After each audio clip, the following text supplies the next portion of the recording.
Olá, meu nome é Maria de Luz de Oliveira, estou fazendo complementação pedagógica no Polo Pinheiros, Espírito Santo, em ensino de física.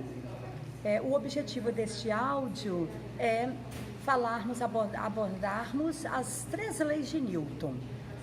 Um dos trabalhos mais importantes da história da humanidade, é um trabalho intelectual desenvolvido por Sir Isaac Newton, um físico britânico, no século XVIII.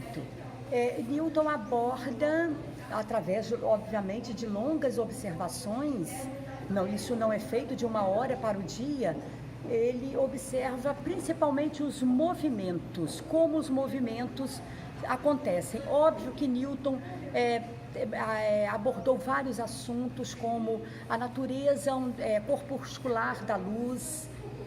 Newton desenvolveu, paralelo a um alemão, o Leibniz, o cálculo diferencial integral, mas o grande mérito do reconhecimento internacional do Newton é das leis do movimento. A primeira, obviamente, quando ele consegue fazer essa abordagem, é porque ele teve como embasamento físicos, pessoas que viveram em séculos anteriores, como Galileu Galilei, uma das pessoas que mais contribuiu para o desenvolvimento físico, técnico da humanidade. Newton mesmo fala: se eu pude ver um pouco mais distante, é porque eu me apoiei sobre ombros de gigantes. A primeira lei, que são chamadas assim, obviamente Newton não as chamou dessa forma, a primeira, segunda e terceira lei. A primeira lei diz da inércia. O que quer dizer a inércia? Que que relaciona a massa. Com maior massa um corpo tem, mais dificuldade se teria para fazer variar o vetor velocidade deste corpo. Portanto, a mesma velocidade, um carro, um automóvel de passeio e uma carreta, a mesma velocidade, por inércia, é muito mais difícil nós pararmos nós variarmos o vetor velocidade de quem? Da carreta, por conta da massa, por conta do que hoje a gente entende como quantidade de movimento. Ok, isso posto, nós vamos para a segunda lei de Newton, que é uma das leis mais importantes, apesar de hoje nós já termos outras teorias, como a da relatividade do Albert Einstein, que já não trata esse tratamento que o Newton deu, dizendo que todas as vezes que uma força é aplicada a um corpo, este corpo tende a ele é acrescentado uma velocidade, portanto, uma aceleração que é diretamente proporcional à sua massa. Demorou-se muito tempo para que ele conseguisse essa constante de proporcionalidade que veio a ser a massa futuramente. Bom, apesar de ter algumas...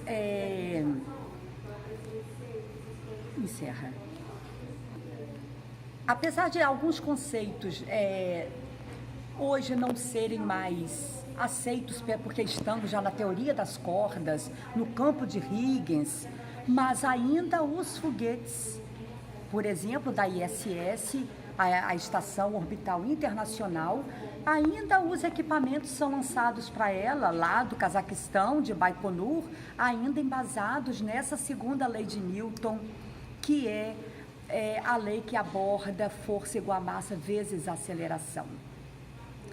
E juntamente também a lei, vou falar da terceira lei daqui a pouco, mas também uma grande contribuição do Newton foi a lei da gravitação universal, que corpos se atraem inversamente proporcional às suas distâncias ao quadrado e proporcional ao produto da massa.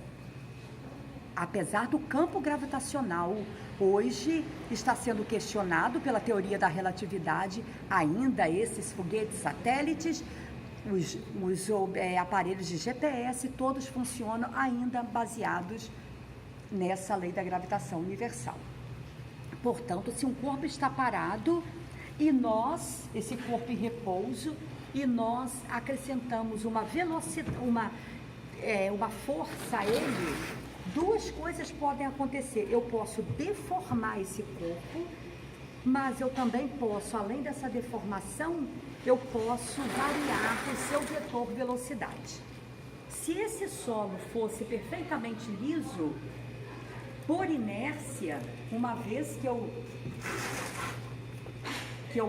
ofereci, dei uma certa quantidade de movimento a ele, por inércia ele tenderia a um movimento retilíneo e uniforme.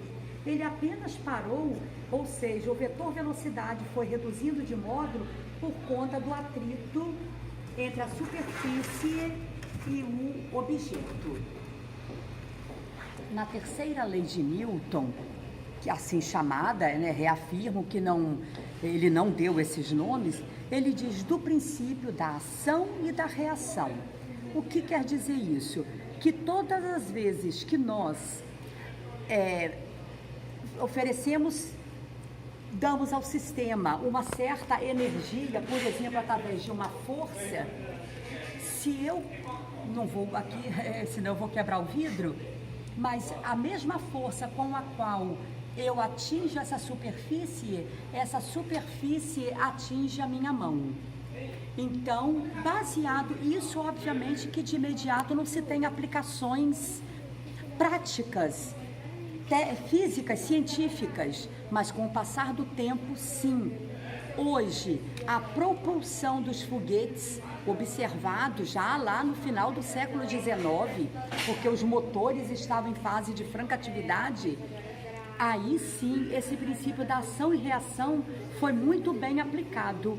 Quando o gás é liberado para trás, pelo princípio da ação e reação, o gás empurra o foguete para frente. E é esse princípio que faz com que nós consigamos lançar objetos no espaço. Espero ter alcançado o objetivo da disciplina. Obrigada.